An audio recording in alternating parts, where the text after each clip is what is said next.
Le agradezco como cada semana a Guillermo Vázquez Handal que me recibe la llamada. Memo, muy buenos días. Muy buenos días, Rodrigo. Siempre un enorme placer platicar contigo.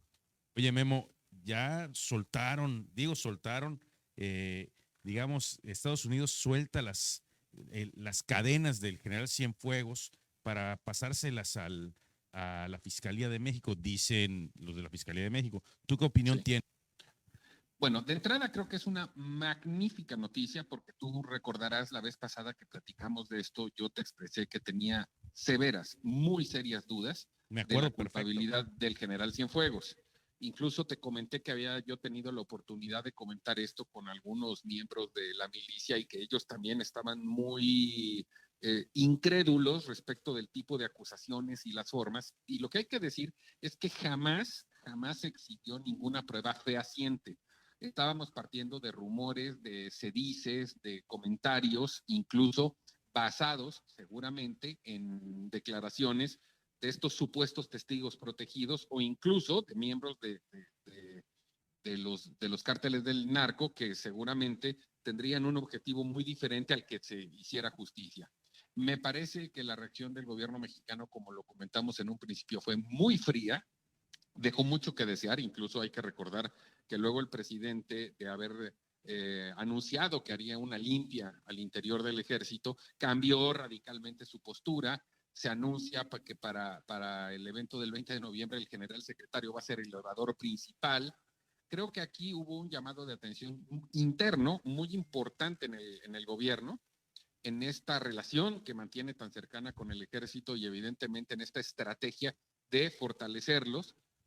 Quiero pensar que tanto la Fiscalía como la Cancillería hicieron alguna especie de trabajo diplomático más por debajo del agua, para hacerle ver a Estados Unidos la implicación que esto tiene más allá del combate al narcotráfico en la política mexicana y que seguramente el gobierno de Estados Unidos además entendió lo que eso significaría para ellos también en materia de colaboración. Entonces, lo que yo te diría de entrada, aparte de que suena una magnífica noticia, que podríamos estar hablando, y esto es una teoría de mi parte, de una exoneración ya del general Cienfuegos, que después del mal rato que le han hecho pasar, por lo menos siendo un hombre de armas, siendo un hombre de honor, creo que esto podrá satisfacer ampliamente esta acusación en su contra. Oye, pero además, el general Cienfuegos, los Estados Unidos, al no tener una prueba fehaciente, como bien dices, pues él suelta contra el general, se echa para atrás, porque lo que tenían era, como bien dices, señalamientos de terceros, que era salvar su pellejo, ¿no?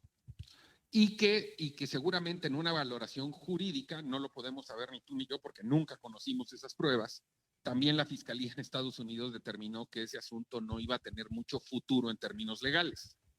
Lo que creo, aunque no lo puedo afirmar, es que sí hubo algún tipo de operación diplomática, ya sea de la Fiscalía Mexicana o de la Cancillería, y el hecho de retirar cargos y que lo envíen a México, pues yo lo veo anticipadamente ya como una exoneración, porque lo que sí te puedo garantizar es que aquí en México, sean cuales sean las acusaciones, el general Cienfuegos va a quedar libre y sin ninguna acusación en su contra. Bueno, debe ser terrible el ser acusado sin pruebas y que haya pasado, como bien dices, el mal rato que pasó el general Cienfuegos. Es de Eso embarra lamentarse todo el ejército, porque ¿no? ¿Qué? sí, es de lamentarse porque no solo estamos hablando de una persona, estamos hablando de una institución que además es la que mayor prestigio tiene en este país y de la que tantas cosas dependen. Creo que después del mal rato, efectivamente, la exoneración limpiará de toda culpa al general Cienfuegos. Yo sigo inclinándome a pensar que él no tenía nada que ver con estas acusaciones. No lo defiendo per se, pero es que la verdad todo lo que se decía sonaba hasta cierto punto ridículo, sobre todo en el cargo que él ocupaba y conociendo ya públicamente cuál es el estado de sus propiedades y de su economía. Entonces creo que esta exoneración, que sí seguramente tuvo que ser precedida por un trabajo de operación diplomática, le va a restaurar, le va a restituir a él su condición y su figura. Por supuesto, esto también para el ejército es muy importante. Y sí, lo que puedo anticipar y hasta me atrevería a apostar es que una vez que esté en México y que se le siga el supuesto proceso aquí, no van a no van a consecuentar esas acusaciones y será totalmente exonerado, lo cual creo que es un triunfo para el ejército en función de que estamos seguros que no todos son buenos, que seguramente también hay manzanas podridas, pero que el general Cienfuegos solamente fue un chivo expiatorio de una estrategia política rara, poco comprensible de parte de los americanos. Es decir, los hombres de verde salen sin mácula de este problema, salen bien parados y salen, pues hoy sí que sin proceso alguno que hacerles en los Estados Unidos. Es que vamos a ponerlo así para concluir y rematar la idea. Independientemente del general Cienfuegos en lo particular, esta acusación y sobre todo la detención tenía una condición de gravedad absoluta por tratarse de quien fue el jefe del ejército mexicano. Yo creo que ahí los americanos, que no son infalibles, no le calcularon bien, cometieron un grave error que seguramente han sopesado en estos días y creo, insisto, que es una magnífica noticia. Pues te agradezco mucho tu participación, Memo. Estamos pendientes. Como siempre, un gran placer, Rodrigo. Un abrazo muy fuerte hasta Mérida. Igualmente, nos vamos a un corte y volvemos aquí desde Mérida.